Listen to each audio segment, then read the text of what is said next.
Hi, Eclectic Crafter here. And today we're going to do what should be a 10-minute craft.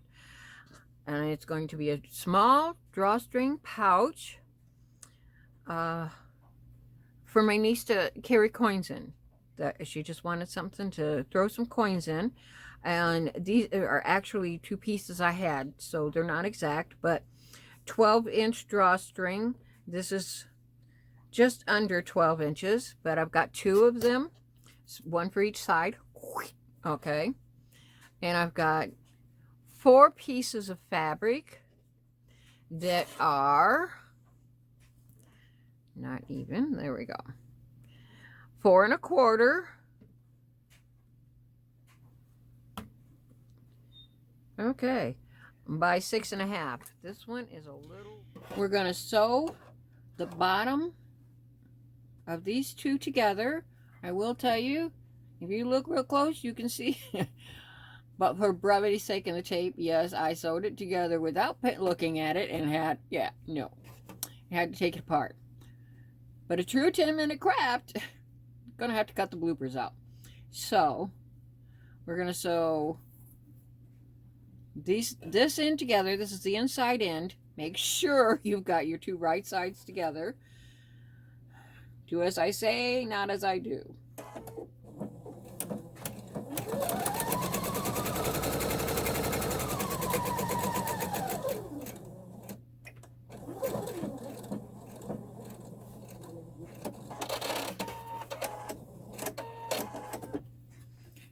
Now I'm going to take each of the lining and they're going to be sewn to the top edge of my bag.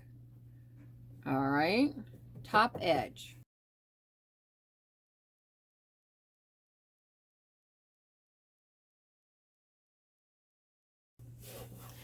All right, so this is actually my bag, all done together.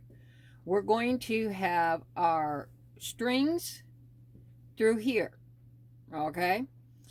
So when we sew this together, we're going to start on one edge here.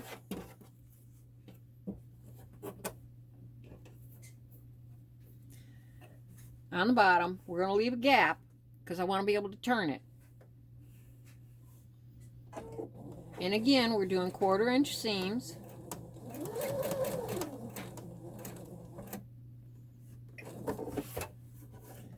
And I'm going to go down to this seam. Now I'm going to, normally we would iron, but 10 minutes, so I didn't iron. We're going to take this back up. And we want these seams to meet. And I want them folded towards the inside lining. So I've got those like that. And I'm going to go past that seam about a 1/2 inch. I'm going to tie it off, let it cut, jump down. I mean, you can measure these, you can mark them if you want.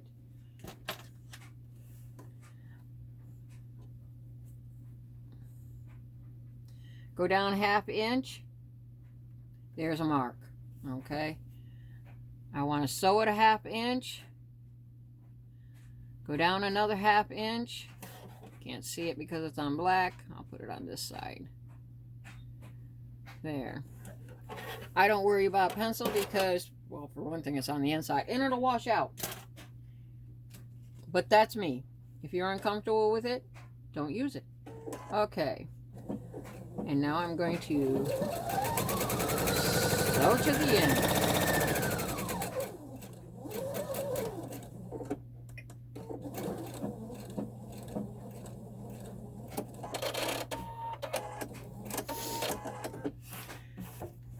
Turn and do the other side. Get my 1/4 inch.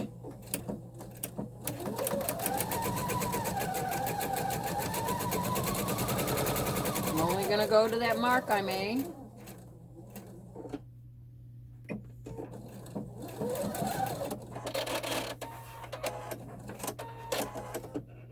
cut it, jump forward to my next mark,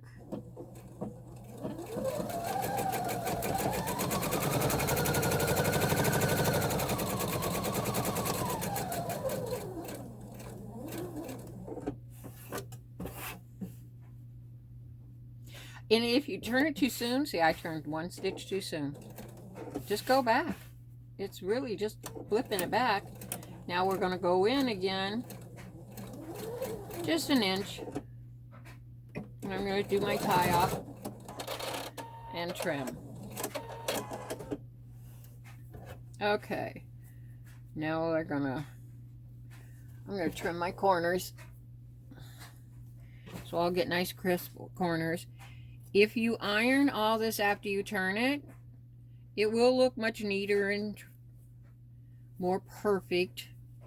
Put a notch at that seam line right there. Do not cut those threads for the seam. You only want to cut up close to it. And I'm just taking out some of the bulk. I mean, you don't absolutely have to. It just makes a cleaner edge. Get it over the trash can.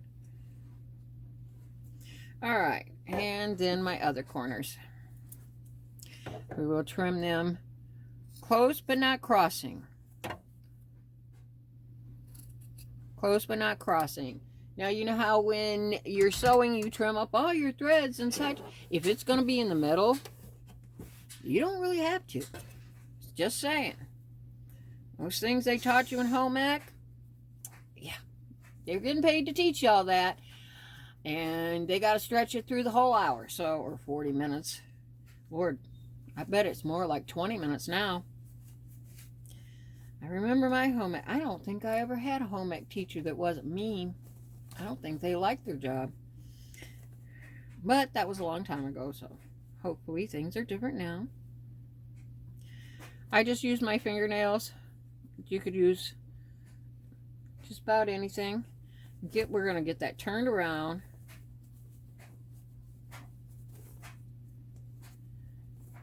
Inside out. Here we go. And now it's right side out. When you're coming to this corner, you don't have to reach way up inside to get those corners. You can just go back on your fabric a little bit and push in. That's all I do. My hands are not as good as they once were, and I'm not going to keep fussing with that stuff and trying to pull long skinny things back out of a tiny little piece of fabric. This is what I'm saying. I tend to lick my fingers so that I can grip the fabric a little better. If you don't have carpal tunnel in both hands, you might not have to worry about that. All right. If you finger press, it's going to look pretty good. She's going to throw coins for the batting cage in here, and this is, you're not even going to be able to tell, it's Minnie Mouse on here within a week. So I'm not too terribly concerned with it being perfectly crisp corners and a perfect little corner poking out. Before I tuck this inside, I'm going to cheat. And even though I have black embroidery thread, it works. It's strong. I'm going to go across this whole base, which actually kind of reinforces it anyways. And I'm going to just on the inside of it.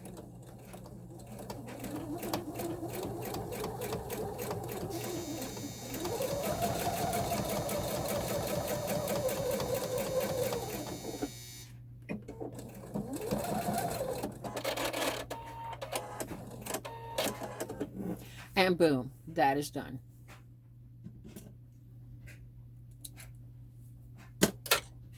Now, ooh, don't lose that. Now, you see, we've got a little tiny hole right here. That's where we're going to put my strings through. And I'm going to do two instead of just one pull. You can put one and just pull on one side, but I thought it'd be cute to pull on both sides. And, you know, why not? But It needs casing. But now see, there's my casing hole. And there's my casing hole. If you're concerned, because now you only have a 1/4 inch at the top, you just take, this is small enough, you just take a little ruler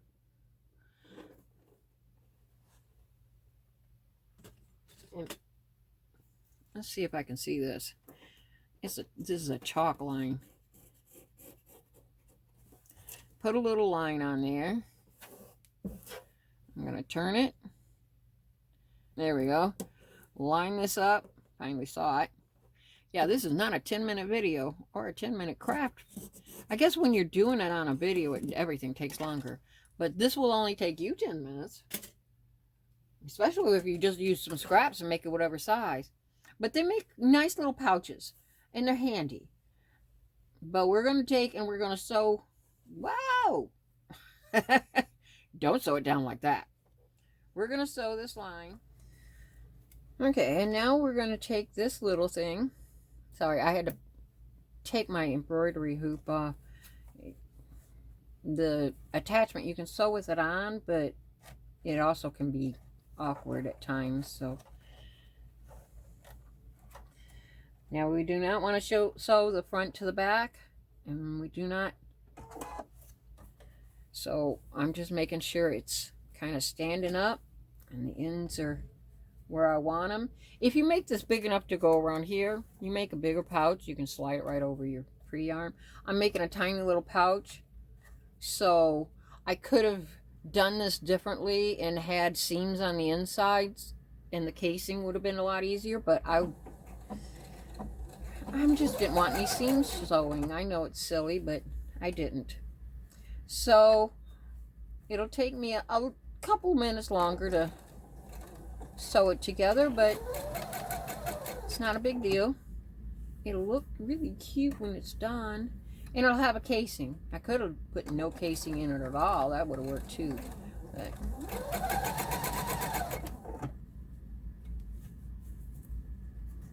just make sure when you're pulling it, if you're doing a small one, when you're doing this, anytime you're doing a small circle and you pull it, you want to make sure you don't get that back side up underneath.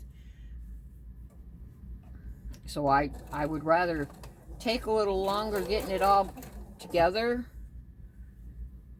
and not have to sit there and pick seams out than to sit here the rest of the evening picking seams out and redoing it all. So just make sure that doesn't get up underneath there where it's going to sew the front to the back.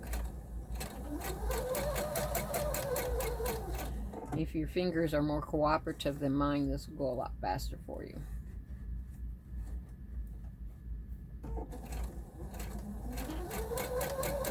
I'm getting to know this sewing machine a little better, and I'm really starting to love this thing. Well, I guess not starting.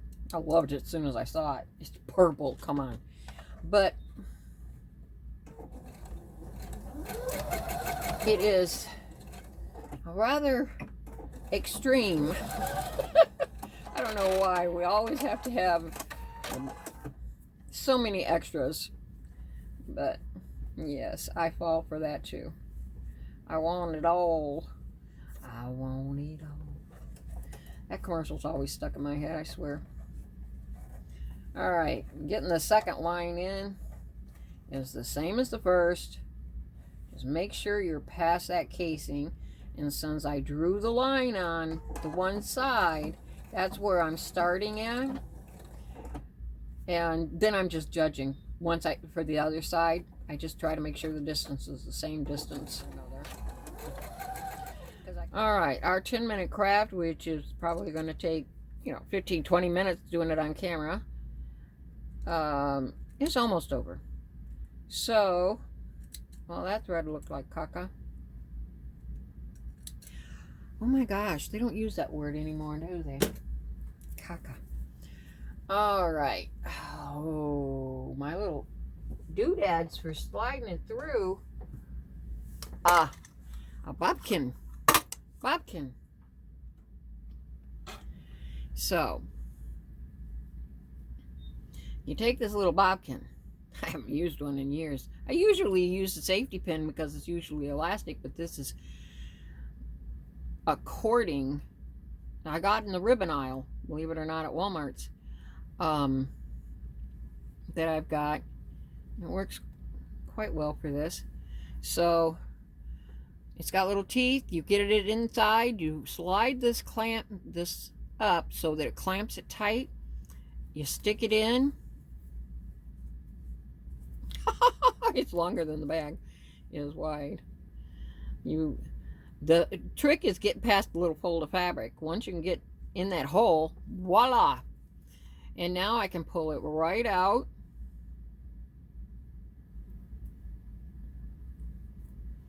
Now see, each one is going to tie on the opposite side. You're going to pull from each side. This is hence the reason I've got 2 holes.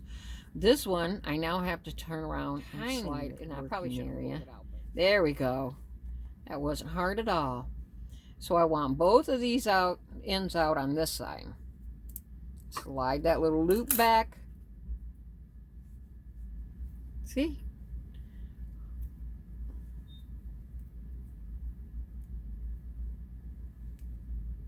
Ha! Well, if my fingers would work for me, it would have been tied. Come on, fingers, bend.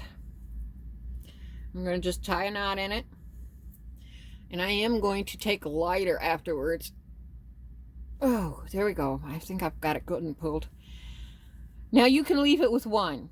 See, I cut that. Remember, it was a scrap. I used a scrap. So it was, this one was probably only 11¼ inches long. You probably would want to cut it like 14 inches. I was guessing. When I said 12. So we're going to say 4. But in reality, for my little grandniece's wrist, that's plenty long enough. And that's going to hold plenty of coins in there. Lots of coins. Could have made it an inch shorter, easy. But I'm going to turn around. And I am going to get the other one.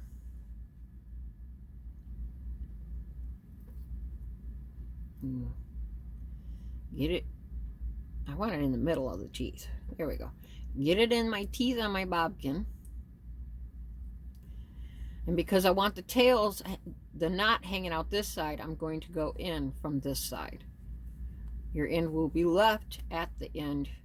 Now you're going to have this fabric loose here.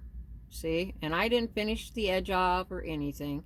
I'm tucking that baby in there. But, you know, I have everything. So I'm just going to take a little fabric glue and dab it along. Fray check would work too, just so it won't fray too much. But she's going to lose it in a week, so I wasn't too worried about it.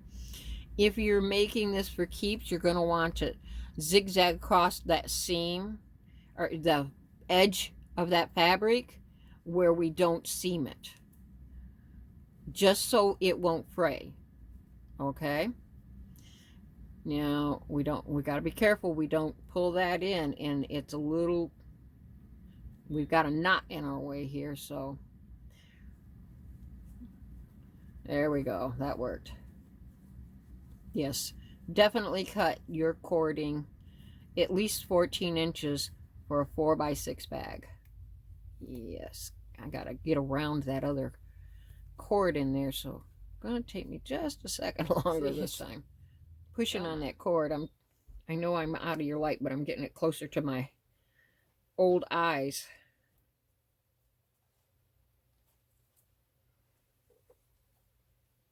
There we go.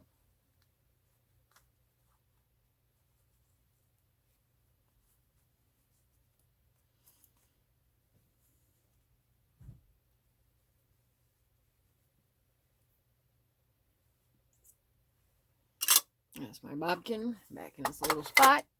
I've had that thing for 25, 30 years. Okay, and then we'll tie another knot. Come on, fingers, you can do it twice. People wonder why I like fingernails. They're like extra tools at the ends of your fingers. I'm going to make this as tight a knot as I can. Okay, so now you can open it, dump out your change, pull it to. and you have a tiny itty bitty little drawstring bag. And you can absolutely make this any size. You can use bigger cording, just make your casing bigger. Don't forget, if you don't have something like fabric glue to put on that, see, I'm going to tuck that inside. I'm going to put glue on that and then use my nail and tuck that inside so that that little fray spot isn't showing. And if you don't, I would recommend at least zigzagging across it, though it is kind of a cute effect. And there's our little bag. That's our little coin bag for the batting cages. And she can even put it on her little, well, you could put that on a hook in your bag too. And I want to thank you for joining me for my little 10-minute craft. Enjoy National Crafting Month here in the U.S. That is the month of March. Bye-bye for now.